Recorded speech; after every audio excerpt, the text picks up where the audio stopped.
But I wanted to go back to when you were saying you find it difficult to be vulnerable when it comes to your career.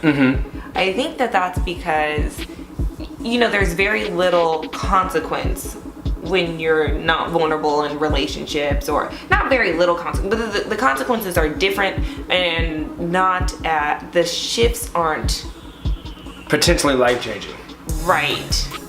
Good or bad. And you can fix it a lot faster because it can boil down to a conversation, or like putting your best foot forward or whatever. So I'm not saying that there are no consequences in not being vulnerable in your relationships, but I think there's more of a chance for you to fix that.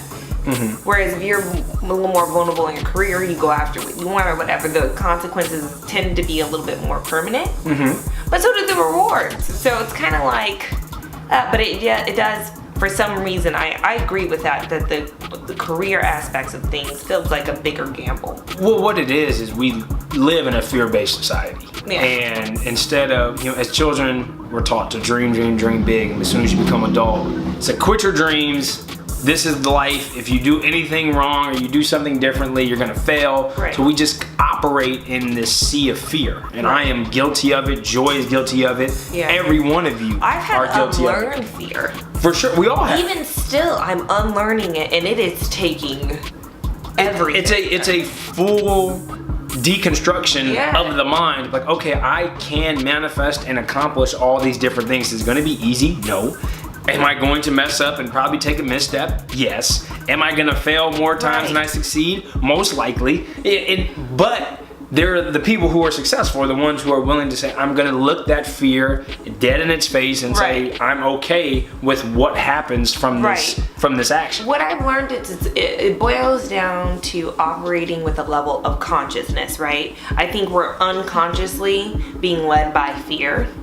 And if you don't realize it, then you're just going to keep living your life that way. But if you really stop and think about all the decisions you're making, and you boil down to the root of why you're making that decision, oftentimes it boils down to, I'm scared that this will happen. I'm scared that that will happen. I'm scared that this will happen. It's very rarely I'm making this decision in hopes that this will happen. So I'm trying to switch from a space of fear to a space of hope, and obviously love. It's funny you made point of the conscious. I currently am reading a book. It's called You're a Badass at Making Money by Jennifer Sincero. And I came across this quote literally this morning while I was working out. And she said, the thoughts, beliefs, and emotions that we don't consciously reject, we unconsciously accept. Yes. Literally, that's exactly what I'm saying. It's literally what you just said. God. Came across that book, that quote this morning, and it was right before I was stepping into the sauna, and I'm listening to it on an audiobook. And I was like, wait, let me rewind that and text it to myself. And then sure enough, here you come, make that point.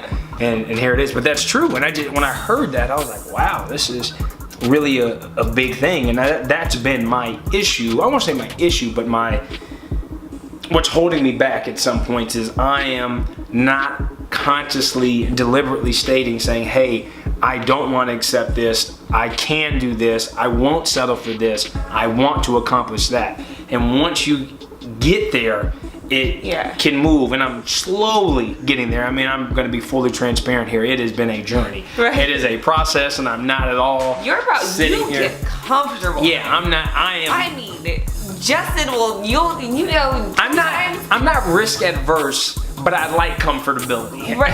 I feel like Justin will be in the waiting room thinking like he's made it to his appointment. So I feel like you're the person like who gets to the waiting room, you get the magazine, you turn on the TV, you put your feet up, and it's like, this is just the waiting room. And you're like, yeah, but I like it here, you know? Instead of like, there's more to come. It's like I'm chilling in purgatory. Like, nah, purgatory's cool. It's not hell. Yeah, but this is all right. Exactly. You dig in, and I don't know what that is. It's a fear thing. Yeah. And you have to get over it and be willing to say, okay, I'm going to step out. But you'll thrive in your purgatory. I will.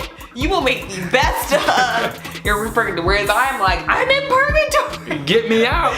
Yeah. But that's what's amazing about you, and that's what's great about this partnership is strengths and weaknesses. Right. We jokingly said that in a show previously, but it comes down to. I'm serious about that. No, but yeah, and I say jokingly, but it wasn't in all sincerity. Is that is the truth? Is your strength is being able to just say like, no, you got to get uncomfortable, look beyond it, look past it. What more is there? And one of my managers in the previous job used to always say, peel back the onion, peel back the onion, and it used to piss me off every time he said it. And then when I submitted my 2 weeks, I ended up sending an email out to the entire office and addressed all my colleagues one by one on different little memories that we had shared. And I had made mention to the one thing that drove me nuts.